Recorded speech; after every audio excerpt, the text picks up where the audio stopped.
O clima seco, bastante conhecido pelos brasilienses, é caracterizado pela baixa umidade do ar, elemento atmosférico que tem influência sobre as temperaturas, as chuvas, a sensação térmica e até mesmo a nossa saúde. Nesse período, é comum que muitas pessoas comecem a sentir irritações no nariz, na garganta e nos olhos.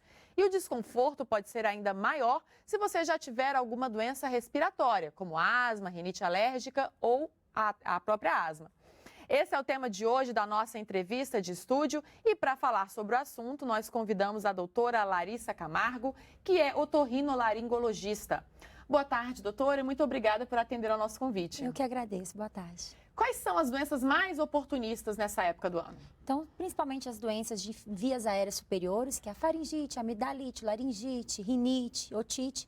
E as doenças de vias aéreas inferiores, que seria a pneumonia, a bronquite, a asma. E quais são as pessoas que têm mais facilidade para pegar essas doenças? Então, pacientes que têm doenças crônicas das vias aéreas têm mais facilidade. Eu já tenho uma rinite, eu tenho um quadro já de doença crônica pulmonar, tabagista, são pessoas que estão mais suscetíveis a ter essas manifestações. E quais são as principais dicas para as pessoas adotarem em casa, no ambiente de trabalho, para evitar esse tipo de doença? Então, tem as dicas individuais, a lavagem nasal, os lubrificantes oculares, a ingesta de líquidos e temos as dicas também generalizadas do ambiente, né? Então, o balde de água, os umidificadores por tempo limitado, 3 a 4 horas por dia, são medidas importantes que você pode reduzir as chances dessas doenças. Questões de higiene também, né? Lavar a mão, usar aquele gelzinho, aquele álcool, isso também pode ajudar. Com certeza. A lavagem da mão, o grande mecanismo, né, o grande passaporte das doenças é pelas mãos, né, um dos grandes mecanismos. É pelas mãos ou pela via respiratória. Então, a lavagem da mão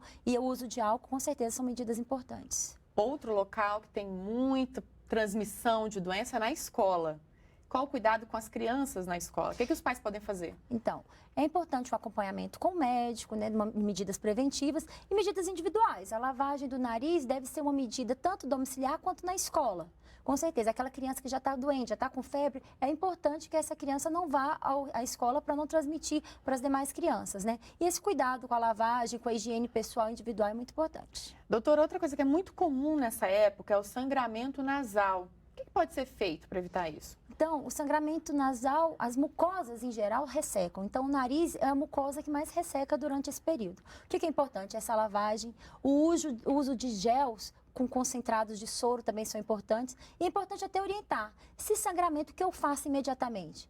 Você deve pressionar o nariz, apertar o nariz durante 20 minutos com o queixo no peito. Geralmente, isso é o suficiente para reduzir esse sangramento. Na persistência, é importante que o otorrino seja avaliado pelo otorrino esse paciente. E o que eu vejo é que muita gente faz o contrário, coloca a cabeça para cima. Justamente, porque dessa forma o sangramento vai gotejando posteriormente e a pessoa fala, sangrei tanto que vomitei. Então, tem a irritação do próprio trato gastrointestinal. Então, é importante você pressionar e manter a cabeça posicionada para o chão. Isso geralmente é o suficiente para cessar aquele sangramento imediato. Quais são os sintomas mais graves que quando a pessoa começar a sentir, ela precisa procurar o médico? Não adianta só fazer esses truques caseiros. Então, você está com um quadro de manifestação de infecção, inflamação. Eu estou com dor de garganta, estou com mal-estar, estou usando os analgésicos, as medidas locais, estou vendo que estou tendo melhora progressiva.